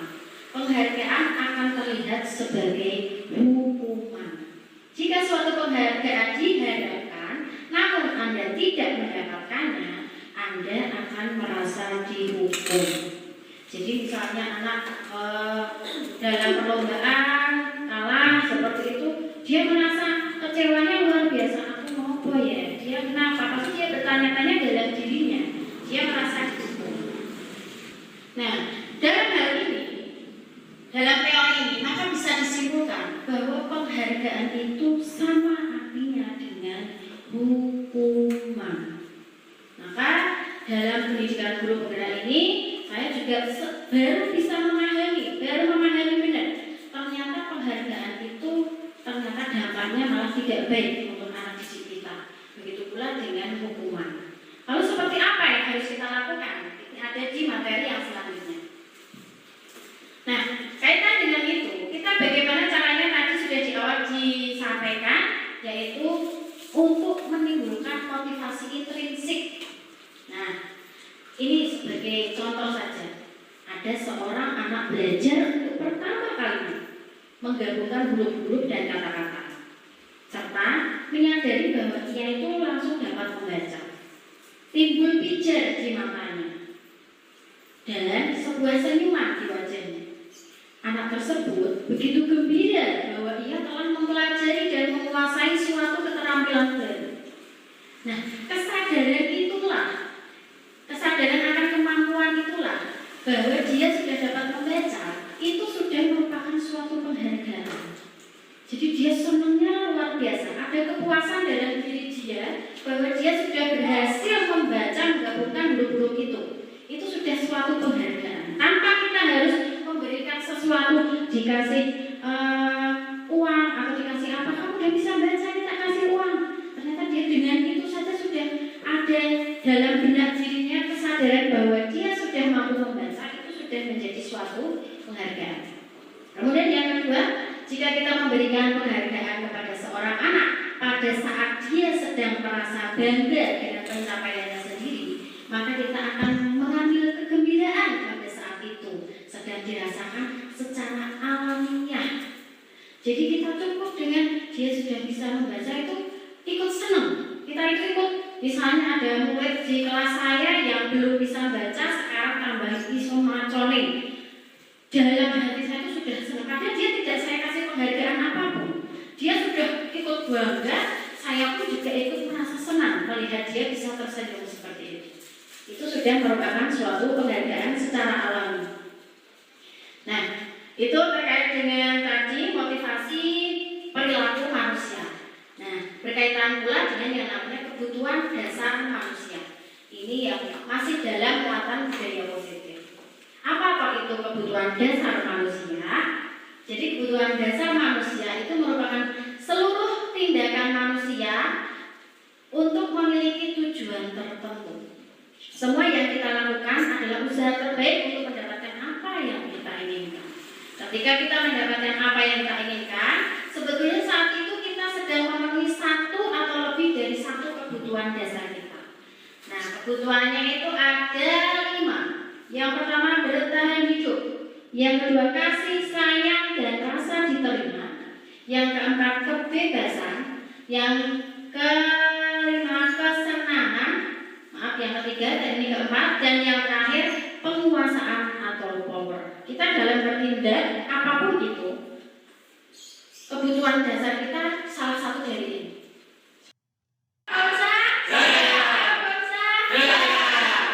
Itu biar semangat ini. Jadi yang selanjutnya yaitu posisi kontrol. Jadi kita sebagai seorang pemilih itu, Bapak Ibu, memiliki posisi kontrol. Karena kita pekerjaannya terkait dengan jasa ya. Jadi kita berinteraksi dengan murid kita. Kita harus ada posisi kontrolnya. Menurut Diane Watson dalam bukunya Education Restructuring School Discipline mengembangkan bahwa guru perlu meninjau kembali penerapan disiplin di dalam ruang kelas mereka selama ini.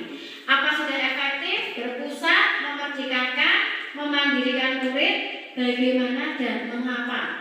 Nah, di sini beliau mengemukakan 5 posisi kontrol. Nah, ini yang menarik dari materi ini adalah ini, Bapak Ibu. Jadi nanti kita akan bisa memposisikan diri. Berarti aku posisinya ini, berarti saya posisinya ini. Saya pun juga seperti itu waktu menerima materi ini. Nah, posisi kontrol menurut Terry Besson ada 5. Yang pertama adalah posisi penghukum. Yang kedua, pembuat merasa bersalah. Yang ketiga, teman. Yang keempat, pemantau. Dan yang terakhir adalah manajer. Kita akan uraikan satu persatu. Yang pertama, penghukum. Di sini biasanya menggunakan hukuman fisik ataupun verbal. Ternyata dengan kata-kata saja kita sudah menghukum anak. Orang-orang yang menjalankan posisi penghukum senantiasa mengatakan bahwa sekolah memerlukan sistem atau alat yang dapat lebih menekan murid-murid lebih dalam lagi. Nah, biasanya mereka menggunakan kata-kata ini. Patuhi aturan saya atau awas kamu. Kemudian, kamu selalu saja salah. Yang ketiga, selalu, pasti selalu yang terakhir selesai. Ini jujur mawon, saya yang melakukan pernah seperti ini, Bapak Ibu. Jadi di sini guru seperti ini senantiasa percaya hanya ada satu cara agar pembelajaran bisa berhasil, yaitu cara dia. Jadi ini posisi penghukum. Selanjutnya, posisi pembuat rasa bersalah. Pada posisi ini guru akan bersuara lebih lembut dibanding yang penghukum. Pembuat rasa bersalah akan menggunakan keheningan yang membuat orang lain merasa tidak nyaman, bersalah, atau rendah diri. Yang diungkapkan biasanya seperti ini, tapi tidak hanya ini gitu Pak. Ini sebagai contoh saja dari modelnya. Ibu sangat kecewa sekali dengan kamu. Berapa kali Bapak harus memberitahu kamu ya? Gimana coba kalau orang tua kamu tahu kamu berbuat begini? Kalau sudah seperti itu kan anak merasa bersalah. Nah, itulah yang namanya pembuat rasa bersalah. Nah, di posisi ini murid memiliki penilaian diri yang buruk tentang diri mereka. Jadi mereka merasa tidak berharga, telah mengecewakan orang-orang yang disayanginya. Mesake bapakmu, mesake ibumu. Nah, itu yang sering saya ucapkan juga seperti itu, Bapak Ibu. Ternyata di sini pembuat masuknya dalam posisi pembuat rasa bersalah. Yang ketiga, posisi teman. Nah, di sini guru tidak menyakiti murid, namun mengontrol murid melalui persuasi. Posisi teman pada guru bisa negatif maupun positif. Positif di sini hubungan baik terjalin antara guru dan murid. Guru di posisi teman menggunakan hubungan baik, humor untuk mempengaruhi mereka. Kemudian Sebagai contoh nih, ayo bantulah demi Bapak ya. Nah, jadi di sini seperti temannya. Kemudian, ayo ingat tidak bantuan Bapak selama ini. Kemudian, ya sudah kali ini tidak apa-apa, nanti Ibu bantu bereskan. Nah, itu terkait kata-kata yang biasa diucapkan guru yang menggunakan posisi kontrol sebagai teman. Nah, hal negatif dari posisi teman, sebagai contoh, bila suatu saat guru tersebut tidak membantu, maka muridnya akan kecewa dan berkata, saya pikir Bapak atau Ibu itu teman saya, ternyata tidak. Nah, jadi dia akan berpikir seperti itu pas kita tidak membantunya. Nah, murid merasa kecewa dan tidak mau lagi berusaha. Itu terkait dengan posisi teman. Selanjutnya, yang keempat, posisi pemantau. Memantau berarti mengawasi. Ini sudah tidak asing lagi, kita sebagai guru itu sebenarnya mesti ngawasi. Nah, kita bertanggung jawab atas perilaku orang-orang yang kita awasi. Posisi pemantau berdasarkan pada peraturan-peraturan atau konsekuensi. Dengan menggunakan sanksi atau konsekuensi, kita dapat memisahkan hubungan pribadi kita dengan murid sebagai seorang yang menjalankan posisi pemantau. Misalnya, kata-katanya, peraturannya apa? Apa yang telah kamu lakukan? Kemudian sanksi atau konsekuensinya apa? Itu yang namanya seorang pemantau. Dan seorang pemantau, posisi kontrol pemantau itu selalu punya catatan, data atas bukti sebagai perilaku seseorang atau muridnya, baik itu berupa stiker, slip catatan maupun daftar cek. Itu yang keempat. Dan yang terakhir, posisi manajer. Nah, di sini dari kata manajer mungkin kita bisa tahu yang namanya manajer itu kan sebagai dalam arti apa? Pengelolaan. Nah, sebagai seorang manajer, guru bersama murid itu mempersilahkan murid untuk mempertanggungjawabkan perilakunya. Mendukung murid dapat menemukan solusi atas permasalahannya sendiri. Jadi, guru sebagai seorang manajer itu bisa memiliki keterampilan posisi teman, pemantau, kemudian bisa sewaktu-waktu kembali ke dalam posisi itu juga. Namun, bila ingin murid-muridnya menjadi manusia yang merdeka, mandiri, bertanggung jawab, maka kita perlu mengacu pada restitusi yang dapat dijanjikan murid sebagai murid kita diperlakukan sebagai kita berlaku sebagai seorang manajer bagi mereka. Nah, jadi kita bisa mengetahui apa saja kebutuhannya, kemudian kita bisa mengajak mereka membuat sebuah kolaborasi, kemudian membantu mereka memperbaiki kesalahannya. Nah, dari 5 posisi tadi, kontrol, kemudian pembuat merasa bersalah, kira-kira dari 5 ini yang paling tepat dilaksanakan untuk seorang guru yang benar-benar baik, waktu itu yang mana? Manajer. Nah, sekarang kita akan menanyakan pada diri kita, apakah kita sudah di posisi manajer? Belum. Nah, maka di sini di dalam materi ini, kemudian juga di PMM 2008 itu kita dianjurkan untuk berusaha bagaimana kita bisa melakukan posisi kontrol kita sebagai seorang manajer. Yang lebih baik adalah seorang manajer. Nah, selanjutnya itu tadi terkait dengan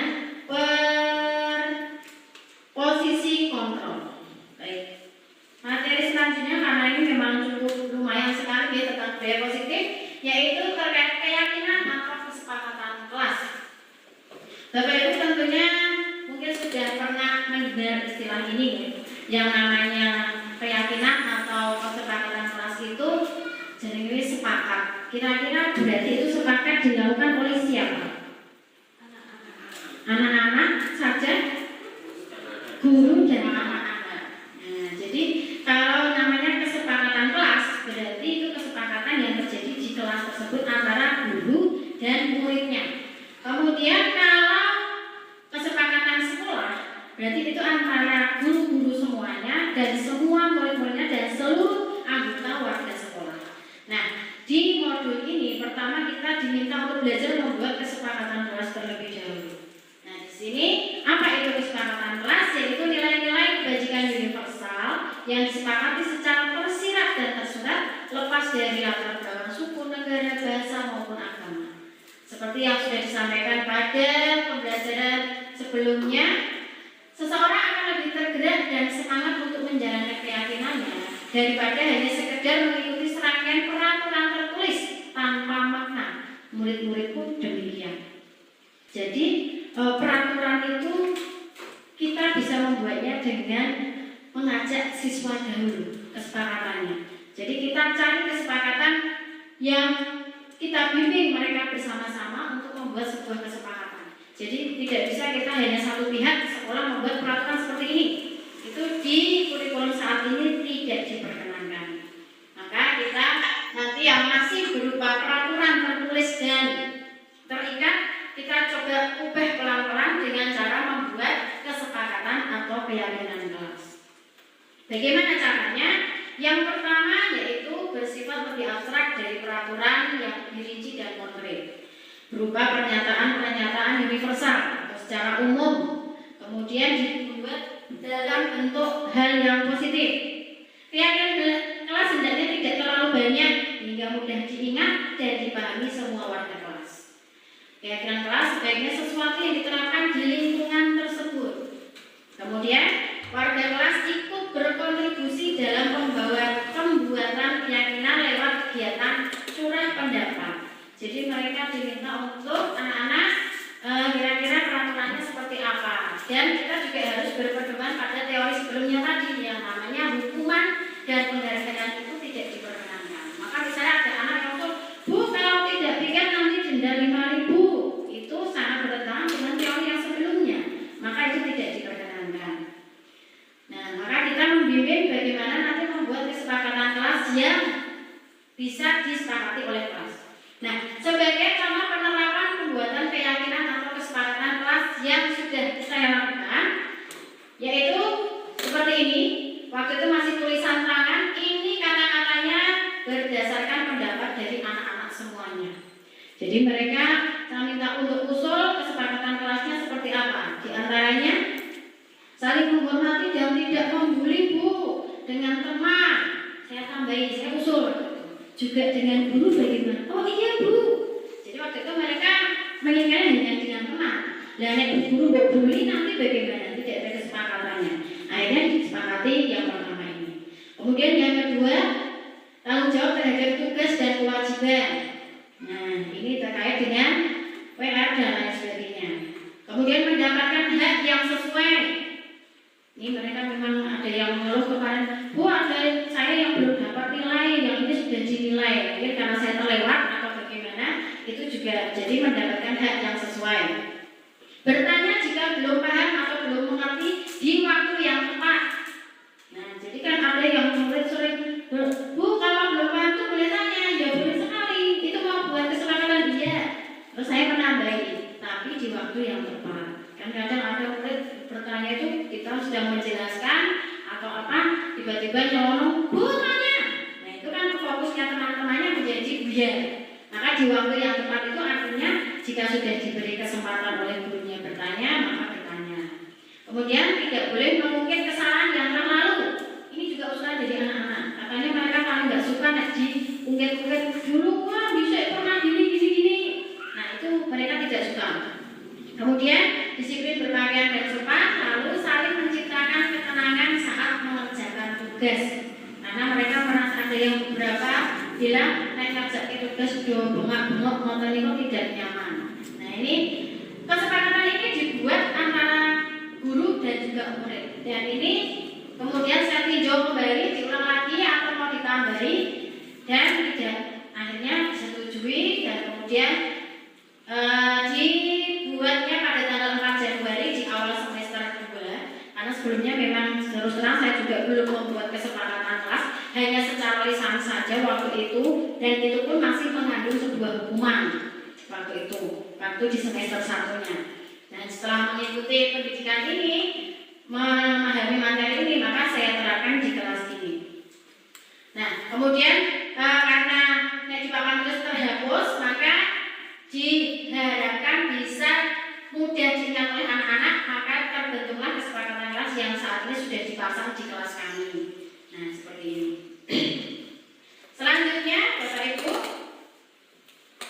Halo. Mohon maaf, masih sedikit lagi materinya. Di sini coba mungkin Bapak Ibu berdiri sejenak biar tidak ngantuk. Mohon izin Bapak Ibu berdiri. Ya. Oke, silakan berdiri sebentar. Kita mulai dulu atau mungkin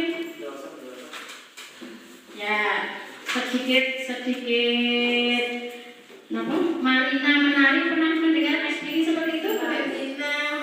Marina itu begini, kemudian menari itu begini, di atas menara. Jadi Marina menari di atas menara, seperti itu. Nanti sambil nyanyi bersama-sama kita. Coba 1, 2, 3. Marina menari di atas menara, di atas menara. Marina menari, Marina menari di atas menara, di atas menara. Marina menari. Oke, silakan duduk kembali. Selanjutnya Bapak Ibu, yaitu terkait segitiga restitusi. Apa itu? Ini juga di topik 8 itu sudah ada. Bahkan ada videonya penerapannya segitiga restitusi. Di sini sebagai seorang guru, ketika murid Anda melakukan kesalahan, apa yang akan Anda lakukan? Marah. Ada yang marah. Yang lain? Jengkel. Kenapa kok melakukan kesalahan? Yang lain, Pak Edi, kalau ada yang bersalah bagaimana Pak Edi? Push up? Apa gimana Pak Edi? Emosi. Ya. Ternyata itulah yang terjadi realitanya. Nah, apa itu segitiga restitusi? Di sini nanti kita akan mempelajari. Jadi segitiga restitusi itu suatu program membantu mendisiplinkan anak dengan cara menunjukkan kesalahannya dan ini apakah di antara ini misalnya menunjukkan kesalahannya dan meminta melihat kesalahannya baik-baik, kemudian mengatakan kamu seharusnya tahu bagaimana kamu seharusnya bertindak, terus mengingatkan murid Anda akan kesalahannya yang sama di waktu sebelumnya, atau bertanya padanya kenapa kamu melakukan sesuatu yang seharusnya tidak kamu lakukan, atau mengkritik dan mendiamkannya. Nah, mungkin ada salah satu di antara ini yang mewakili Bapak Ibu semuanya, termasuk saya juga waktu itu. Nah, segitiga restitusi disampaikan oleh Giant Goshen. Tujuannya untuk memudahkan para guru dan orang tua melakukan proses menyiapkan anaknya untuk melakukan restitusi yang bernama segitiga restitusi. Namanya saja segitiga, itu artinya berarti ada 3. Nah, tahapannya atau langkahnya ada 3. Yang pertama, menstabilkan identitas. Yang kedua, validasi tindakan yang salah. Dan yang ketiga, menanyakan keyakinan.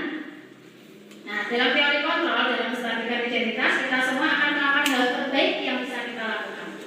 Validasi tindakan yang salah, teori kontrolnya semua perilaku memiliki alasan. Kemudian, yang terakhir, menanyakan keyakinannya, artinya kita semua memiliki motivasi internal. Ya, selanjutnya, yang pertama, kata-katanya langsung seperti ini Bapak Ibu. Menstabilkan identitas itu sebagai contoh. Mungkin Bu Hija bisa membacakan Bu Hija. Kata-kata yang diucapkan saat menstabilkan identitas langkah pertama seperti ini. Berbuat salah itu tidak apa-apa. Ya, itu jadi bisa kita ucapkan seperti itu. Kemudian, Tidak ada manusia yang sempurna. lanjut.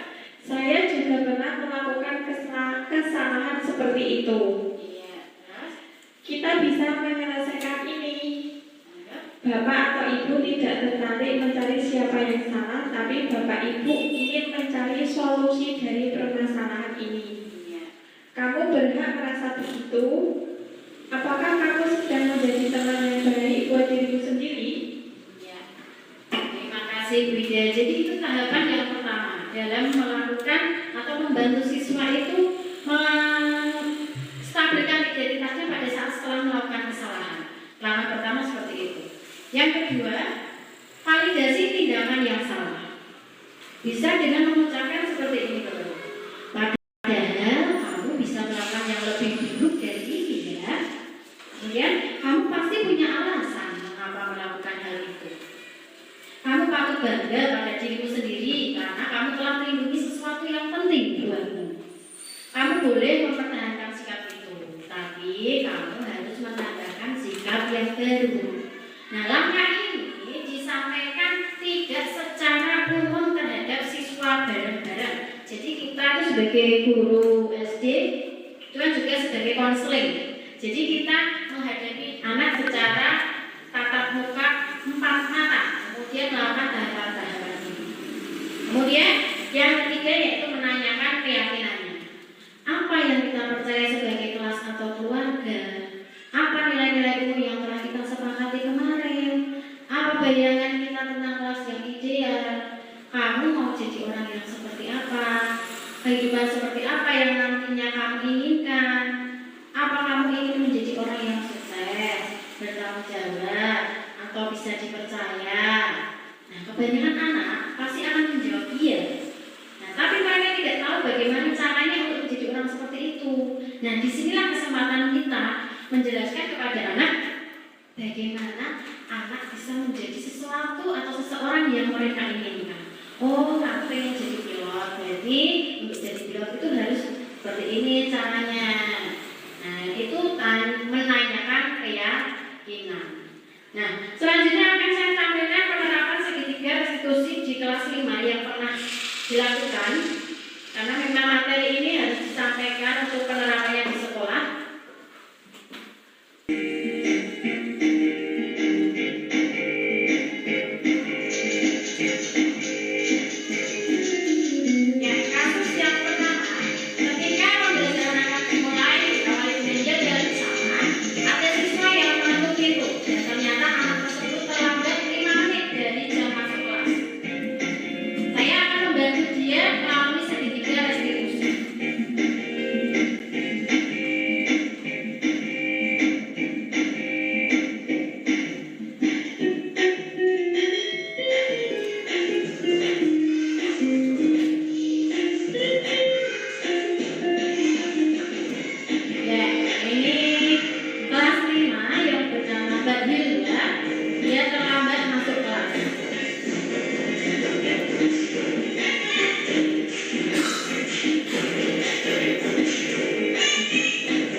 Ya, jadi kesalahan yang dia lakukan adalah terlambat masuk kelas 5 menit setelah mulai jam bel berbunyi.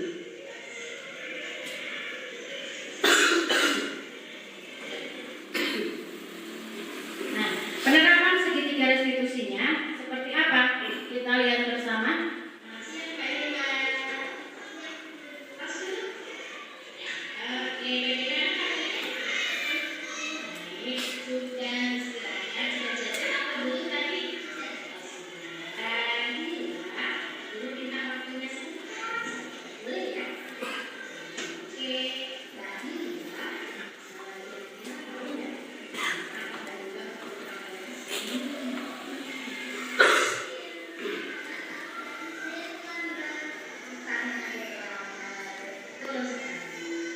Jadi si anak sudah mengetahui kenapa dia dipanggil.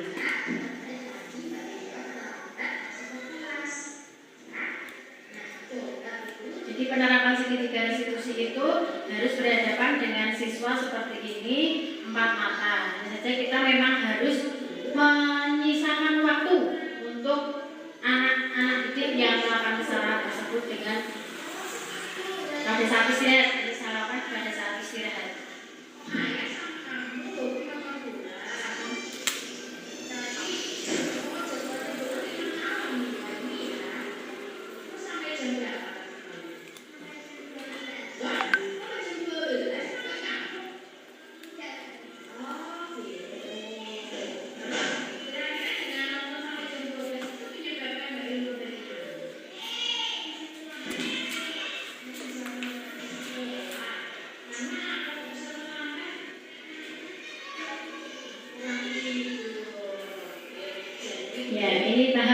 menampilkan identitas.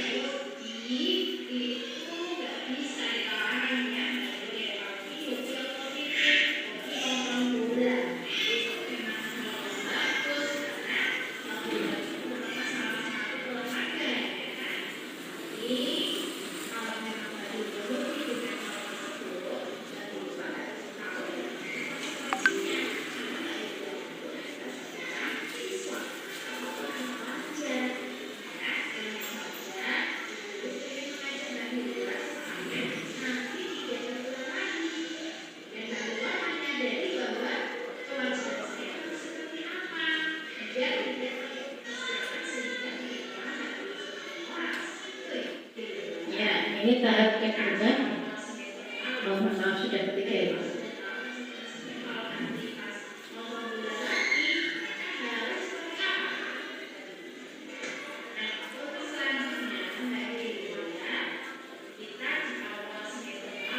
Menyanyikan keyakinan.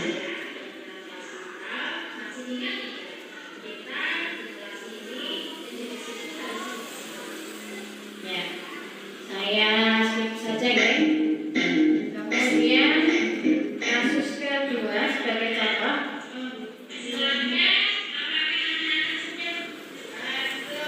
Ada anak yang tidak mengerjakan atau lupa tidak membawa tugasnya.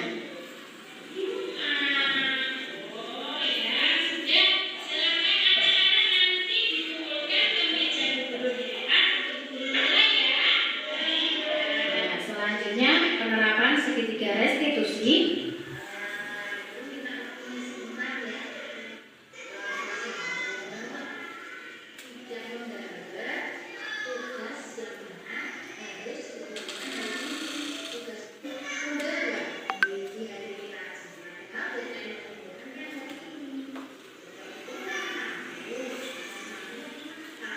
Menstabilkan identitas.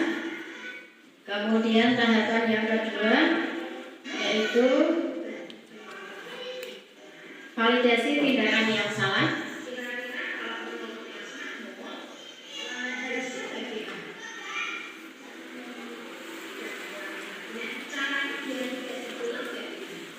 Ya, jadi kita berkolaborasi dengan siswa terkait dengan kesalahan yang dilakukan dan kita bantu bagaimana biar anak tersebut tidak merasa minder atas kesalahannya dan juga tidak akan mengulanginya lagi. Jadi tidak perlu pakai hukuman. Kemudian selanjutnya terkait dengan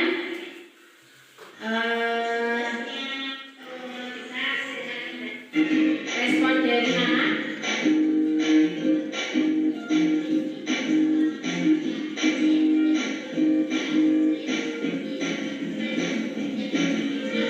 Ya, jadi intinya anak-anak yang telah kita bantu dengan segitiga restitusi, mereka merasa lega.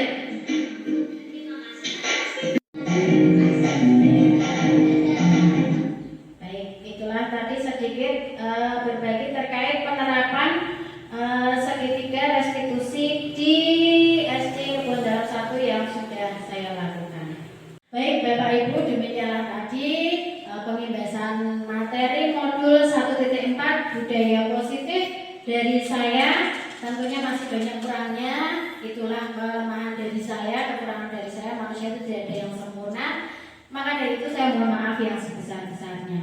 Mungkin dari Bapak Ibu ada sedikit tambahan atau mungkin saran, kritikan. Bila saat ini belum ada, mungkin bisa nanti disampaikan ke saya. Dengan senang hati saya akan menerimanya dan mengevaluasinya. Seperti itu. Ada yang menambahkan sekarang Bapak Ibu? Oh iya. Terima kasih. Terima kasih Bu Ika atas kesempatan yang diberikan saya untuk menanggapi ataupun ini bisa dikatakan sharing juga ya Bu. Saya sebagai perkenalkan, nama saya Ibu Kartini, wali kelas 1. Sebagaimana yang Bapak Ibu ketahui, mungkin di kelas 1 lah kelas yang paling banyak sekali hal-hal yang terdampak tadi ya Bu ya. Mulai dari anak yang menangis tidak mau masuk kelas, karena salah satu pelajaran yang dia takutin, seperti itu. Adapun juga ada yang tidak mau masuk kelas karena tidak mengerjakan PR, ya seperti itulah suka duka dari anak kelas 1. Selanjutnya tadi saya sempat memperhatikan mengenai apa itu tadi, kebutuhan anak, pemenuhan kebutuhan anak tadi yang ada 5 tadi itu ya Bu. Salah satu contoh, salah satu anak didik saya itu pernah memang menangis dan ibunya juga sempat melaporkan, Bu, kenapa Mbak Angel tidak mau masuk kelas kalau ada mata pelajaran bahasa Indonesia? Pasti ada drama menangis dulu baru berangkat sekolah. Nah, di situ saya langsung merasa, wow, ini benar ada masalah di kelas saya. Dan alhamdulillah pada saat itu juga saya langsung mengingat, oh, apakah ada yang salah dengan diri saya sebagai gurunya, atau apakah ada sesuatu yang mungkin menyebabkan anak itu tidak mau menangis dulu baru masuk kelas. Nah, ternyata cara yang saya lakukan itu bertanya kepada anak itu, dan saya tanya maunya bagaimana kalau saat pelajaran bahasa Indonesia. Ternyata dia bilang seperti ini, Bu, bagaimana kalau pelajaran bahasa Indonesia itu ditiadakan aja, Bu, karena saya tidak tahu membaca. Nah, itu kan masuk di kesenangan ya, Bu ya. Nah, pada saat itu kita sudah mengetahui bahwa kita belum bisa memenuhi kebutuhan kesenangan anak. Nah, sedangkan keinginan dia seperti itu kan otomatis tidak bisa kita lakukan seperti itu. Nah, dari situ saya juga mau bertanya, kira-kira langkah atau cara apa yang kita lakukan untuk bisa memenuhi kebutuhan kesenangan anak di saat kesenangan anak itu tidak boleh kita lakukan seperti itu, Bu. Terima kasih banyak ilmu yang hari ini, penyebaran pemahaman yang diberikan Bu Ike hari ini sangat banyak sekali catatan-catatan saya untuk memperbaiki diri sebagai guru. Terima kasih. Itu yang Ike. Luar biasa, kita kasih aplaus untuk edukasi kebutuhan satu kita ya. Betul sekali tadi bukan ini terkait dengan kebutuhan dasar manusia tadi ya. Nah, di sini kita khususkan kebutuhan dasar murid kita. Ada 5, salah satunya tadi adalah kesenangan. Nah, di langkah yang sudah dilakukan ini sudah bagus sekali di sini ya, menurut saya ini Bapak Ibu. Menurut Bapak Ibu mungkin punya pandangan lain. Jadi di sini kita kalau berdasarkan teori tadi kita perhatikan bukan ini sudah melakukan 4 mata juga ya Bu ya. Jadi dengan Mbak si Angel tadi sudah bertanya bagaimana pengennya seperti apa. Nanti kita sudah bertanya terkait dengan kebutuhan yang diinginkan dia. Nah, sebagai seorang guru tentunya kita di sini kita diminta untuk bagaimana kalau kesenangannya itu kok bertentangan sekali dengan, nggak mungkin kan kita yang namanya materi pelajaran kok mau dihilangkan. Ya, mungkin ada Bapak Ibu yang ingin berinisiatif dulu sebelum saya memberikan sesuatu. ID mungkin? Atau yang lain guru-guru? Bu Tani mangga? Tidak. Ya, ini salah satu alternatif mungkin bisa ya saya usulkan. Jadi gini Bu, namanya anak itu pasti kok tidak mau itu pasti ada alasannya. Jadi mungkin dia pernah coba bukan ini melakukan tadi seperti segitiga resolusi kembali, cari alasan kenapa kok dia bisa tidak suka dengan bahasa Indonesia. Pada saat apa waktu itu dia bisa istilahnya Jawanya itu kecentok kok sampai bahasa Indonesia tidak mau. Padahal bahasa Indonesia itu mata pelajaran yang bisa dibilang bagi kita cukup mudah ya dibandingkan dengan matematika dan sebagainya. Tapi kalau ini masih kelas dasar kan kuncinya masih baca tulis hitung ya. Ya mungkin membacanya kan dia mungkin masih belum lancar, jadi dia tidak mau dipaksa untuk membaca seperti itu. Mungkin salah satu alternatifnya begini, kita sebagai seorang guru bagaimana caranya, karena kita kurikulum merdeka saat ini ya, kita berkurikulumnya memperhatikan perbedaan setiap anak, kita melakukan pembelajaran yang berdiferensiasi. Jadi tidak bisa kita samaratakan pembelajaran itu sama rata dengan anak. Kita melakukan model pembelajaran ini dengan semua anak. Bahkan kemarin saya melakukan pembelajaran di luar kelas itu pun ada yang tidak mau. Saya sudah mempelajari, oh anak ini tidak mau.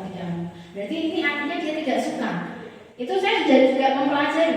Nah, dalam hal ini mungkin berarti nanti bisa mencari suatu trik terbaru dengan cara buat pembelajaran yang berbeda, dengan metode yang berbeda atau dengan media yang berbeda.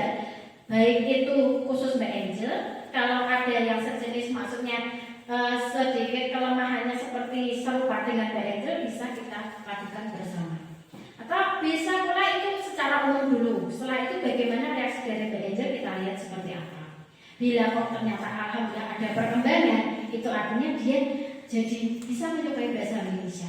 Jadi inilah justru malah jadi suatu PR buat Bu Kartini nanti. Nah, jangan nanti bisa membantu Mbak Angel sampai bisa menyukai bahasa Indonesia, bahkan nanti malah favoritnya bahasa Indonesia, itu akan menjadi suatu kebanggaan tersendiri dari jenengan. Nah, jadi alternatif saya cukup sederhana tadi dengan melakukan mencari alternatif pembelajaran yang melibatkan siswa, kemudian mungkin bisa pakai kartu huruf atau ini pakai media yang pakai sih dihubung-hubungkan H dengan A jadi H, terus diputar kayak apa, itu kan ada ya media pembelajaran seperti itu. Di lab itu juga ada sepertinya, nanti bisa kita lakukan itu. Jadi dengan begitu nanti Mbak Angel bisa lebih semangat lagi, lebih berminat lagi, bahkan dia akan menyukai mata pelajaran bahasa Indonesia. Oke, ya ini tambahan dari buku kepala, menggunakan alat peraga yang menarik lagi, misalnya seperti itu. Jadi kita jangan putus asa bagaimana Mbak Angel biar bisa suka. Bahkan mungkin itu tidak berangkatnya sampai berhari-hari itu ya biar. Ya mungkin karena dia merasa kemampuan membaca anak kan berbeda-beda ya, tingkat kecepatannya berbeda-beda, sehingga dia karena kunci utama kan tetap bahasa Indonesia itu membaca dulu. Temennya udah cepat, dia lambat, dia merasa minder atau dia merasa ketinggalan, dia langsung tidak membuat dia tidak bersemangat. Jadi kita akan buat berdiferensiasi itu. Kira-kira itu Bu Kartini bisa diterima? Monggo Bapak Ibu yang lain mungkin ada lagi? Cukup? Ya, terima kasih atas partisipasinya dari Bu Kartini, juga Bapak Ibu guru yang lain tadi. Oh gitu. Jadi itu saja sedikit pemaparan dari saya. Pastinya semoga harapannya ini berdampak, dan saya pun juga setelah mengikuti ini banyak mengalami istilahnya pemahaman yang luar biasa dari program guru penggerak ini. Maka tadi seperti dikatakan Bu Bambang, monggo calon-calon penggerak berikutnya. Jadi tujuannya kita mendapatkan ilmu yang sangat luar biasa bermanfaat, dan di pendidikan guru penggerak itu tidak sangat-sangat tidak menyedihkan, menyebalkan, tidak membebani kita, karena kita akan sangat senang sekali di dalamnya. Semangat untuk Bapak Ibu semuanya. Kiranya itu saja dari saya. Sekian, wabillahi taufiq wal hidayah. Wassalamualaikum warahmatullahi wabarakatuh. Waalaikumsalam warahmatullahi wabarakatuh. Bapak Ibu, mari kita tutup dengan bacaan hamdalah.